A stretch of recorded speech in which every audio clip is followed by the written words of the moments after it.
Assalamualaikum warahmatullahi wabarakatuh. Bismillahirrahmanirrahim. Alhamdulillahirrabbilalamin. Wabihi nasta'in ala umuri dunia waddin. Wassalatu wassalamu ala sayyidil mursalin wa ala alihi wa sahbihi ajmain, amma ba'du.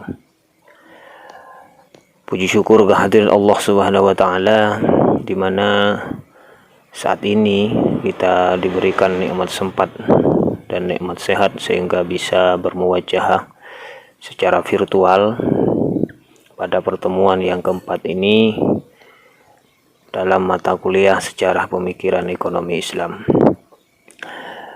Salawat serta salam semoga tetap tercurahkan keharibaan Nabi besar Muhammad Sallallahu Alaihi Wasallam, karena dengan jasa beliau kita dialihkan dari masa jahiliyah menuju masa yang penuh dengan ilmu pengetahuan ilmiah.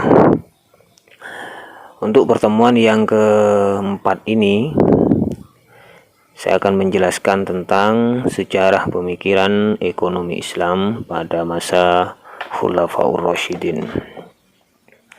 Dengan mengucapkan Bismillahirrahmanirrahim, saya mulai penjelasan sejarah pemikiran ekonomi Islam masa Khulafaur Rasyidin. Sebagaimana kita ketahui bahwa Khulafaur Rasyidin itu terdiri dari 4 sahabat. Yang pertama Abu Bakar As-Siddiq, Umar bin Khattab, ketiga Utsman bin Affan, yang keempat adalah Ali bin Abi Thalib. Kita akan bahas satu persatu dari 4 sahabat ini terkait dengan pemikiran beliau-beliau tentang ekonomi pada masanya. Pertama, Abu Bakar As-Siddiq itu masa jabatannya mulai dari 632 Masehi sampai dengan 634 Masehi. Beberapa kebijakan terkait dengan kelembagaan di masa Abu Bakar As-Siddiq ini melanjutkan, Abu Bakar As-Siddiq itu melanjutkan era Rasulullah, di mana Rasulullah sudah ada yang namanya Baitul Mal, sudah ada Baitul Mal yang ada di masjid waktu itu. Nah, Abu Bakar As-Siddiq ini melanjutkan apa yang sudah dicetuskan oleh Rasulullah. Akan tetapi dalam kepemimpinan Abu Bakar As-Siddiq terkait dengan kebijakan-kebijakan yang terkait dengan ekonomi itu terkendala dengan adanya orang-orang yang ada di sekitar waktu itu pembangkangan terhadap ajaran Rasulullah, yaitu pembangkangan terhadap orang-orang yang menolak terhadap zakat, ya, tidak mau mengeluarkan zakat. Sehingga pada waktu Abu Bakar As-Siddiq itu lebih banyak fokus kepada penegakan terhadap aturan dari zakat yang sudah dicetuskan oleh Rasulullah.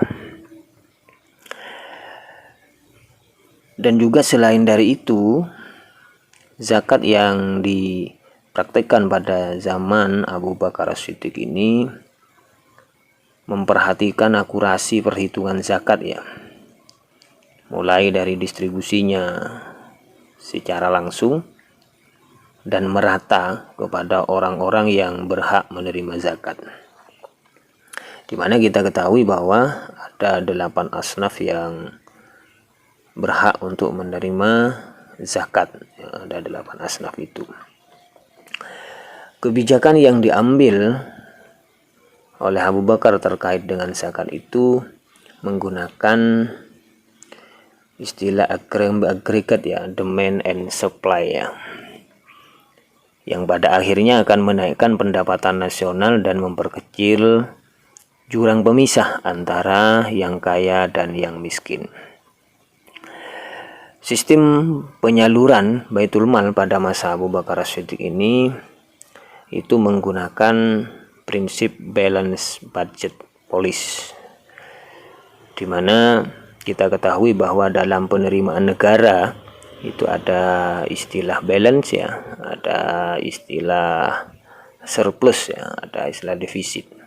Nah, pada waktu Abu Bakar As-Siddiq ini menggunakan istilah balance budget police karena dana yang terhimpun pada waktu itu langsung didistribusikan kepada para penerima ya, yang berhak menerima, langsung didistribusikan.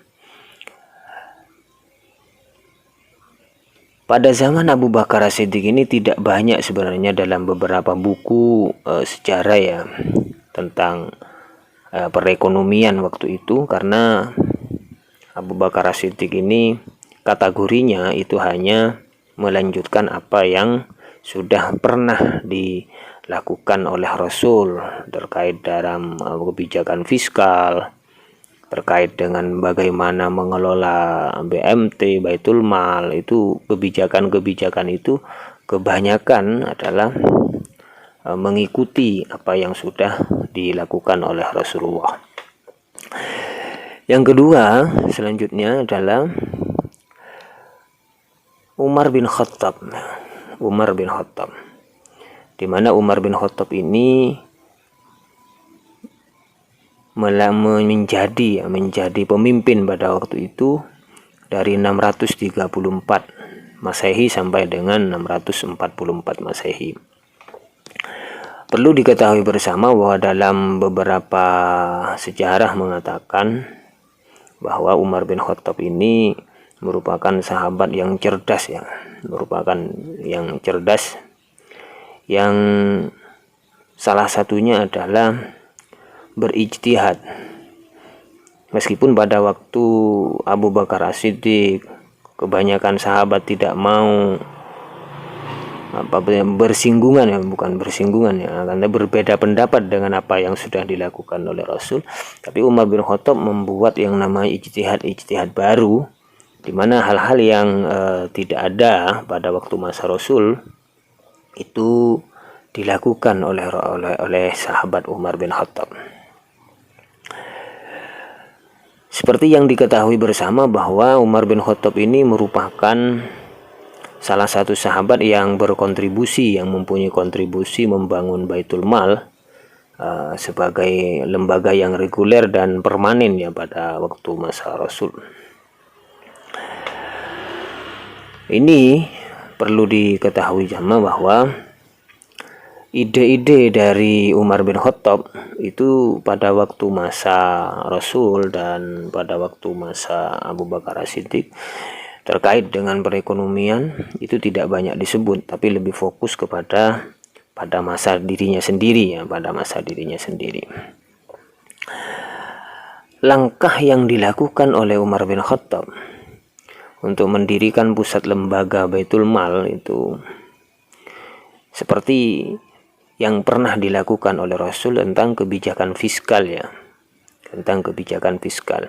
dan ditambah dengan pendirian beberapa cabang-cabang di ibu kota provinsi ya.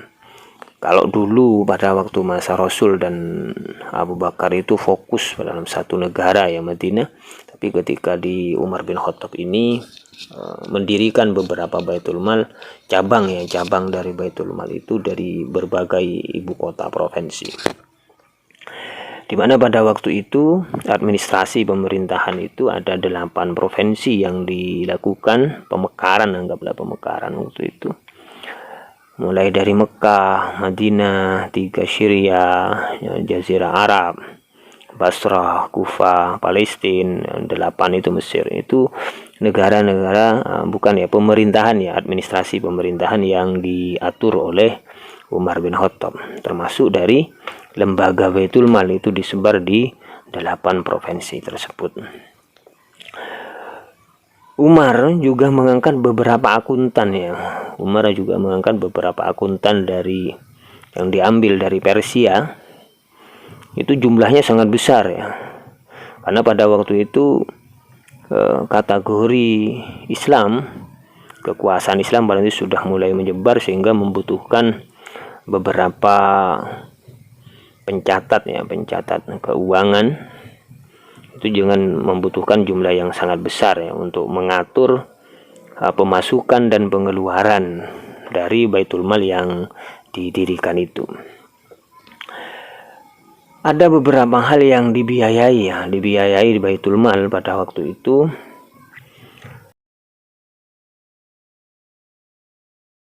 Yang pertama ada makanan bagi janda, anak yatim, dan anak terlantar.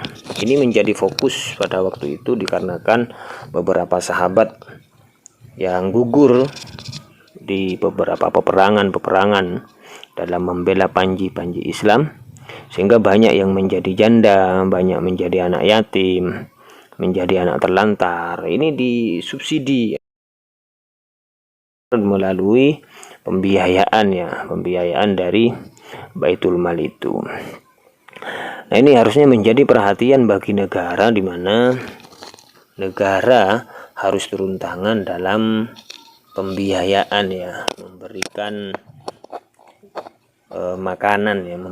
makanan kebutuhan. Kalau sekarang yang tentunya kebutuhan antara dulu dengan sekarang itu berbeda, cuma yang jelas adalah pemerintah itu harus turun tangan untuk membantu janda-janda dan anak yatim serta anak-anak terlantar. Selain dari itu, yang dibantu, yang dibiayai dari Baitul Mal itu adalah penguburan seorang miskin yang meninggal ya. Ketika orang-orang miskin yang meninggal itu tidak punya biaya untuk penguburan, berarti pembiayaan terhadap penguburan itu sebenarnya sudah mulai dulu sudah ada. Itu ditanggung oleh pemerintah, diambil dari Baitul Mal pada masa Umar bin Khattab ini. Jadi ambil kuburan orang-orang miskin yang meninggal itu ditanggung ya, semua kebutuhan yang berhubungan dengan penguburan itu ditanggung oleh pemerintah. Selain dari itu,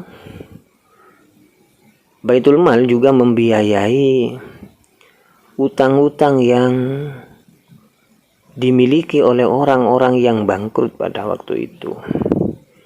Jadi beberapa sahabat-sahabat, orang-orang yang ada atau masyarakat yang mempunyai utang dan mempunyai usaha dan dia itu bangkrut sehingga hutangnya banyak, itu dibantu oleh pemerintah melalui Baitul Mal itu.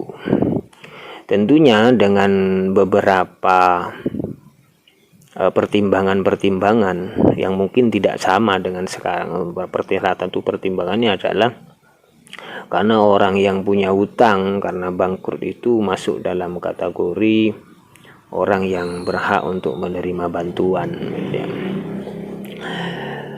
Selain dari tiga, yang keempat adalah membayar tebusan atau diat ya, untuk jiwa non muslim yang terbunuh oleh orang-orang muslim. Ketika terjadi peperangan antara orang-orang muslim dengan orang-orang non muslim pada waktu itu, ketika jiwa non muslim itu terbunuh oleh orang-orang muslim, di mana pada waktu itu orang-orang yang ikut pada waktu itu, orang keluarganya yang ikut itu harus membayar tebusan. Misalnya dia harus menebus saudaranya, dia harus menebus keluarganya. Atau dalam kategori misalnya ketika non muslim itu kalah, ditahan, itu ditebus oleh Umar bin Khattab yang diambil dari pembiayaan dari Baitul Mal itu. Selanjutnya yang ditanggung juga diambil dari Baitul Mal adalah pinjaman lunak tanpa bunga untuk tujuan komersil dan lainnya. Sehingga pinjaman pada waktu itu memang sudah ada ya, sudah dilakukan sebenarnya pada masa-masa sebelum itu. Cuma kebanyakan pada masa Nabi dan masa Abu Bakar itu lebih banyak kepada non komersil. Nah, ini Abu Bakar sudah mulai membuat kebijakan bahwa untuk tujuan komersil pun itu bisa menggunakan pinjaman lunak ya, tanpa adanya bunga ya. Kategori tanpa adanya bunga itu bisa dikategorikan bahwa Anggaplah pada waktu itu menggunakan Qardul Hasan ya, menggunakan Qardul Hasan. Itu yang dilakukan oleh Umar bin Khattab ya. Kebijakan lain selain dari itu, selain dari pengurusan dari Baitul Mal itu adalah kalangan eksekutif itu tidak boleh ikut campur dalam mengelola Baitul Mal. Jadi kalangan-kalangan yang namanya pemerintahan yang kategori ini adalah eksekutif itu dilarang. Dengan tujuan apa? Dengan tujuan agar eksekutif itu lebih fokus kepada pekerjaannya. Saya tidak bahas tentang eksekutif apa, yudikatif apa, itu tidak. Cuma yang jelas pada waktu itu adalah eksekutif tidak diperbolehkan untuk mencampur ya urusan mengelola dari Baitul Mal itu. Dalam pendistribusian Baitul Mal, pendistribusian dana dari Baitul Mal tersendiri, Umar membuat sebuah kebijakan, yaitu dibagi beberapa departemen-departemen ya. Pertama adalah Departemen Pelayanan Militer. Jadi yang pertama adalah Departemen Pelayanan Militer, di mana pada waktu itu membutuhkan fokus yang serius dikarenakan masih dalam rangka menjaga ketahanan negara yang dikuasai dari ancaman orang luar, sehingga perlu sekiranya menurut Umar bin Khattab itu agar ada yang namanya Departemen Pendistribusian terhadap itu. Yang kedua adalah Departemen Kehakiman dan Eksekutif. Hal ini untuk menjalankan dalam masalah kehakiman dan eksekutif itu akan berjalan sebagaimana yang diinginkan oleh Umar bin Khattab, bahwa kehakiman itu harus adil dan eksekutif itu harus menjalankan tugas tupoksinya yang memang betul-betul profesional, sehingga tidak memikirkan hal-hal yang berhubungan dengan kebutuhan. Ini juga bisa sebenarnya kalau di Indonesia sudah ada yang namanya kehakiman, ada gaji ya, kehakiman. Dimana gaji kalau di Indonesia itu yang saya ketahui hakim yudisial ya, itu yang paling mahal ya kalau di Indonesia. Yang ketiga adalah Departemen Pendidikan dan Pengembangan Islam. Ini menjadi fokus ketiga dari Umar bin Khattab dalam menjalankan pemerintahannya ya, Umar bin Khattab menjalankan itu. Jadi pendidikan itu menjadi fokus ketiga, dan pengembangan Islam tentunya dalam bidang pendidikan, pengembangan keintelektualannya itu dijadikan prioritas ketiga oleh Umar bin Khattab. Yang keempat adalah Departemen Jaminan Sosial ya. Departemen Jaminan Sosial ini untuk dilakukan oleh Umar bin Khattab untuk menjaga masyarakat, orang-orang atau negara-negara yang lain yang di bawah kekuasaan, karena waktu itu dinasti ya, kekuasaan dari Umar bin Khattab itu agar betul terjamin. Dana sosial, jaminan sosial itu bisa berupa kesehatan, bisa berupa tenaga kerja kalau sekarang misalnya, atau kebutuhan-kebutuhan lainnya itu diatur sendiri oleh Umar bin Khattab. Selain dari itu ya, ada dari 4 departemen itu, salah satunya juga Umar bin Khattab itu memberikan tunjangan pensiun ya. Nah ini tunjangan pensiun yang sampai sekarang itu masih dilaksanakan untuk kategori pegawai negeri ya. Itu ada tunjangan pensiun, itu sebenarnya sudah dilakukan pada waktu zaman Umar bin Khattab ya. Ini sebagai langkah bahwa Umar bin Khattab peduli ya terhadap orang-orang yang sudah membantu di pemerintahannya, Berupa apa misalnya ya? Berupa gandum, minyak, madu, ya, atau lain sebagainya, yang jumlahnya itu bisa dikatakan cukup untuk memenuhi kebutuhan ya masyarakat pada waktu yang pensiun. Selanjutnya dalam masa Umar bin Khattab itu sudah kenal ya, sudah dikenal dengan penggunaan kredit untuk transaksi yang nilainya cukup tinggi. Hal ini untuk mempermudah transaksi pembelian ketika tidak dapat menyediakan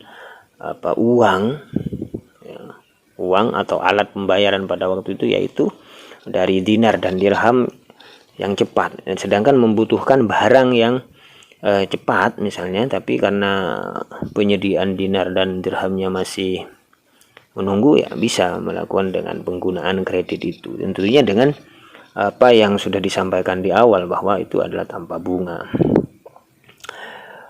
Volume impor yang tinggi dari Mesir ke Madinah menjadi sebab instruksi Umar untuk menerbitkan cek ya.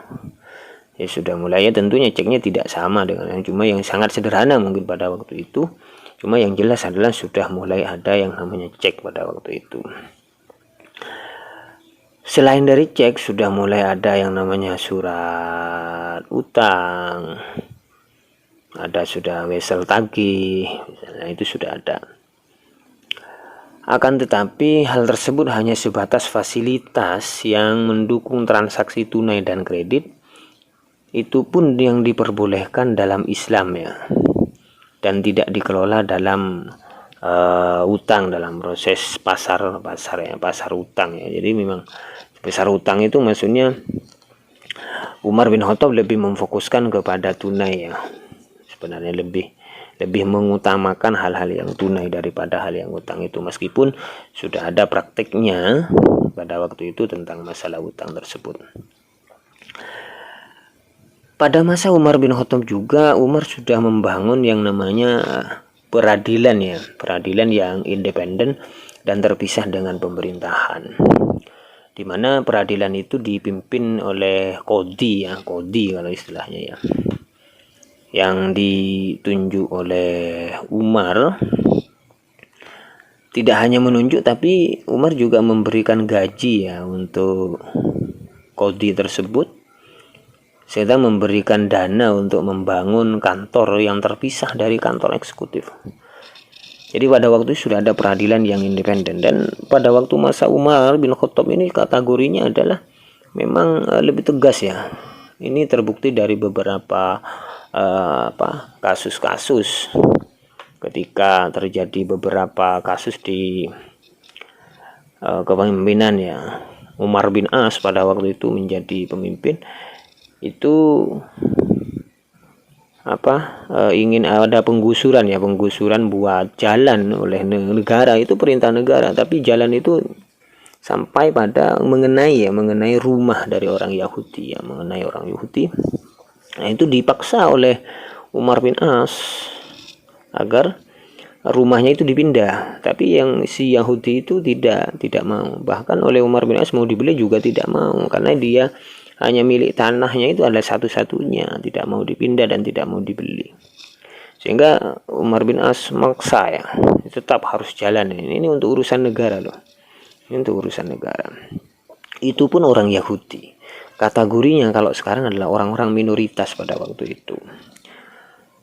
Akan tapi karena ada paksaan itu, maka orang Yahudi ini pergi ke Umar bin Khattab, ke Khalifah Umar bin Khattab. Dia menyampaikan bahwa Umar bin As itu memaksa rumahnya untuk dipindah dan lain sebagainya. Apa yang dikatakan oleh Umar? Umar tidak mengatakan apa-apa. Umar bin Khattab tidak mengatakan apa-apa, kan tapi beliau hanya ambil tulang dan ambil pedang, dan tulang itu digaris lurus dengan pedangnya. Dia bilang ke orang Yahudi tersebut, silakan ini berikan kepada Umar bin As.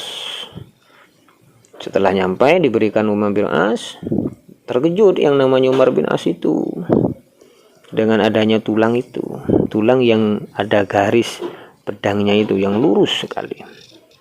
Gemetar sehingga memerintahkan bawahannya untuk jangan memindahkan. Kalau misalkan dibeli tidak mau, ya jangan tidak usah dibeli gitu ya, tidak usah dibeli. Artinya apa? Artinya bahwa Umar bin Khattab mengatakan melalui surat tulang itu bahwa kamu itu harus berlaku adil, lurus dan bijaksana kepada siapapun. Ini salah satu bentuk bahwa Umar bin Khattab pengennya agar hakim atau qadhi pada waktu itu mengerjakan tugasnya seadil-adilnya ya. Seadil-adilnya. Kaitannya dengan sistem administrasi pemerintahan, ya, Umar menetapkan perbaikan ekonomi di bidang pertanian dan perdagangan sebagai prioritas utama. Ya, yang Umar ini adalah bidang pertanian dan perdagangan menjadi yang namanya skop paling tinggi ya, paling tinggi yang ada di atas, menjadi prioritas bahwa pertanian dan perdagangan itu menjadi prioritas utama. Untuk mencapai tersebut bagaimana apa yang dilakukan oleh Umar bin Khattab di Mesir, Syria, Irak, Persia Selatan ya. Itu telah dilakukan pengukuran seluruh ladang dan penilaiannya dilakukan dengan seragam. Yang maksudnya bahwa sudah ada pengukuran ladang. Ladang itu berapa meter ini untuk siapa itu sudah mulai ada Pak ya. Kalau sekarang yang pertanahan ya. Pertanahan sekarang sudah ada pertanahan. Dari catatan survei tanah tersebut ya, dibentuk sebuah katalog autentik ya yang selain menggambarkan luas dari daerah tersebut juga mendeskripsikan luas tanah secara terperinci. Produksi alamnya itu kira-kira produktif di bidang apa misalkan untuk ditanam ini misalnya itu sudah ada karakternya dan lain sebagainya sudah dipetakan pada waktu itu. Jadi Umar bin Khattab sudah melakukan hal itu yang dimana hal-hal ini tidak dilakukan pada waktu sahabat sebelumnya, khalifah sebelumnya itu tidak. Itu sudah mulai dibangun ya, ditata oleh Umar bin Khattab. Kalau pada zaman Abu Bakar itu sistem penyaluran Baitul Mal pada waktu pakai balance budget policy. Nah, pada waktu penyaluran Baitul Mal pada waktu Umar bin Khattab ini menggunakan surplus ya. Surplus. Kenapa? Karena sudah bisa dikategorikan melebihi pendapatannya, melebihi dari pengeluarannya sehingga di samping setelah langsung didistribusikan kepada orang-orang yang berhak itu sisanya masih disisihkan untuk pengelolaan yang lebih lanjut. Beda dengan pada waktu Abu Bakar yang mana pada waktu itu menggunakan balance budget policy pada waktu itu. Itu sahabat yang kedua ya. Sahabat yang ketiga dari Khulafaur Rasyidin bahwa ada yang namanya Utsman bin Affan ya, di mana beliau memimpin dari 644 sampai dengan 656 Masehi ya. Pada waktu Utsman bin Affan ini sebenarnya tidak banyak perubahan ya tentang mekanisme Baitul Mal. Pada waktu Utsman ini tidak banyak perubahan, ikut apa yang kebijakan-kebijakan yang dilakukan oleh Umar bin Khattab ya, khalifah sebelumnya. Cuma Utsman bin Affan pengembangan dari sumber daya alam ya, ada beberapa pengembangan dari sumber daya alam, pengelolaan sumber daya alam itu ada perubahan. Salah satunya adalah sudah ada mulai pembuatan saluran air ya, saluran air sudah mulai ada. Pembangunan jalan-jalan itu sudah mulai ada ya, sudah mulai banyak, bukan mulai ada, sebenarnya jalan itu sudah mulai ada pada zaman Umar bin Khattab juga sudah ada. Membentuk organisasi kepolisian secara permanen ya untuk mengamankan jalur ya, termasuk juga jalur perdagangan sudah mulai dibentuk yang namanya organisasi kepolisian ya. Kalau pada waktu Umar bin Khattab untuk militer ya waktu itu, sekarang sudah Utsman bin Affan membentuk yang namanya organisasi kepolisian untuk mengamankan beberapa jalur-jalur termasuk jalur perdagangan agar tidak diganggu oleh orang-orang yang tidak bertanggung jawab. Selain dari itu, Utsman bin Affan juga membangun armada laut ya. Armada laut yang wilayahnya mulai dari semenanjung Syria, Tripoli misalnya, Afrika Utara. Dari pembangunan dari ide yang dilakukan oleh Utsman ini merupakan armada laut pertama dalam wilayah Islam yang menjadi yang membangun pelabuhan untuk armada laut itu merupakan pertama dalam wilayah Islam. Selain dari itu, Utsman juga memperkenalkan tradisi pendistribusian makanan ya untuk fakir miskin ya, atau fakir miskin ya dan musafir yang dilakukan di masjid ya. Tradisi ya, kalau dulu mungkin tradisinya masih belum ada, meskipun dalam sejarah Rasulullah itu sudah melakukan yang namanya pendistribusian makanan untuk fakir dan miskin sudah ada. Mungkin itu sudah mulai, Utsman ini sudah mulai tertata ya, mungkin ada pencatatannya apa dan lain sebagainya, itu yang dilakukan oleh Utsman ya.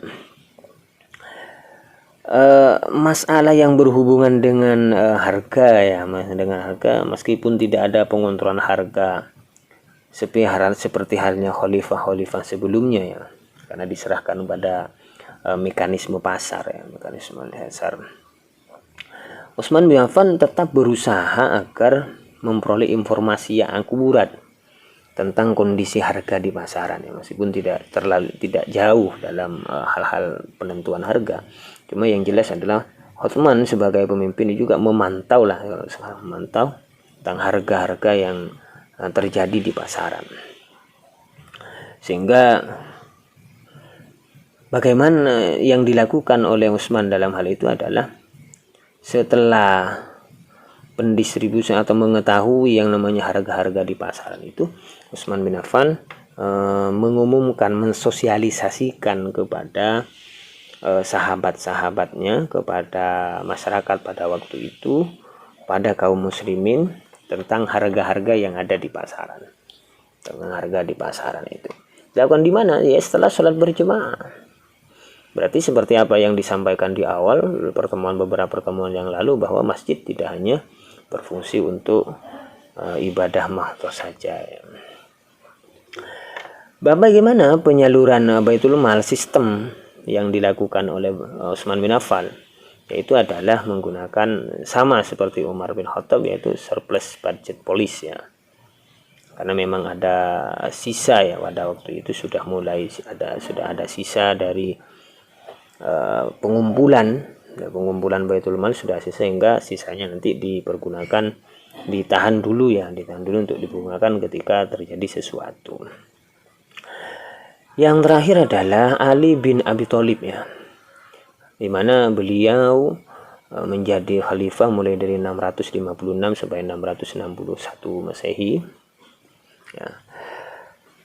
Agak rumit dalam masa jabatan Ali bin Abi Thalib ini, di mana menjadi khalifah terakhir, khalifah Rasyidin terakhir. Masa Ali tidak sama dengan masa-masa khalifah yang sebelumnya. Ketidaksamaannya seperti yang disampaikan saya di awal-awal pertemuan, bahwa masa paling bagus itu pada masa Rasulullah, setelah itu Abu Bakar, setelah itu Umar, ini berjalan. Nah, di masa Ali bin Thalib ini sudah mulai banyak pejabat-pejabat korup ya. Pejabat-pejabat korup itu sudah mulai banyak, meskipun tidak dijelaskan spesifik dalam sejarah itu, akan tetapi sudah mulai banyak yang dilihat oleh Ali bahwa sudah banyak yang korupsi. Jadi urusan korupsi sebenarnya mulai di awal sudah ada, mulai masa khalifah juga sudah ada. Nah, Sayyidina Ali masih sibuk dengan hal itu, sibuk dengan memikirkan hal-hal itu ya, sehingga tidak banyak mengembangkan beberapa pemikiran yang berhubungan dengan masalah perekonomian ya.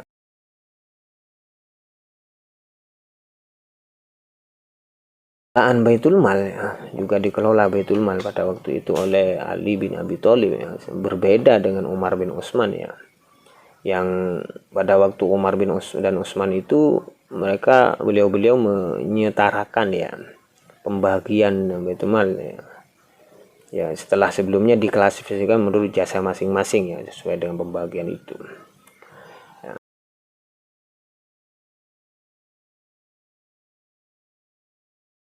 Baitul Mal ya. Kalau dulu pada waktu Umar bin Khattab mungkin tidak ada penyamarataan tentang pembagian dalam Baitul Mal, tapi kalau sudah Ali ini sudah disamaratakan ya, tapi diklasifikasikan menurut jasa masing-masing, tetap sesuai dengan jasanya ya, Ali juga, yang dilakukan oleh Ali bin Abi Thalib itu, Ali pernah menulis surat yang sangat panjang kepada Malik ya, bin Haris ya, Pada waktu di antara isinya adalah Ali menginstruksikan untuk mengontrol pasar ya, untuk mengontrol pasar seperti apa yang dilakukan oleh sahabat sebelumnya, memberantus pencatut laba ya. Mencatut laba itu berarti anggaplah kalau sekarang itu adalah terlalu banyak ya, terlalu banyak mengambil laba ya, banyak laba itu pencatut laba. Penimbun barang dan pasar gelap ini sudah mulai ada untuk itu. Jadi kategori ihtikar, penimbunan terhadap barang di mana sangat merugikan kalau misalnya barang-barang tersebut memang sangat dibutuhkan oleh orang ya, orang masyarakat ya. Itu tidak diperbolehkan ya. Ali juga memerintahkan Malik itu untuk menggairahkan sektor pertanian seperti meneruskan apa yang dilakukan oleh sahabat-sahabat sebelumnya, bahwa sektor pertanian sangat penting. Jadi wajar kalau misalnya sekarang itu Pak Presiden untuk Indonesia itu lebih masuk ke sektor pertanian ya, sektor desa yang ini diketahui bahwa desa sekarang sudah banyak dana yang dikelucurkan oleh pemerintah untuk desa ya, membangun desa ya, untuk membangun itu juga dilakukan dulu oleh sahabat-sahabat ya. Dan larangan memungut pajak pertanian sebelum ada produktivitas yang baik. Intinya bahwa ketika ada yang namanya lahan, di mana lahan tersebut tidak difungsikan dengan baik, tidak terproduksi dengan baik, tidak produktif ya, tidak produktif, maka dilarang waktu itu untuk ambil pajak pertanian. Pajak pertanian itu dilarang pada waktu Sayyidina Ali.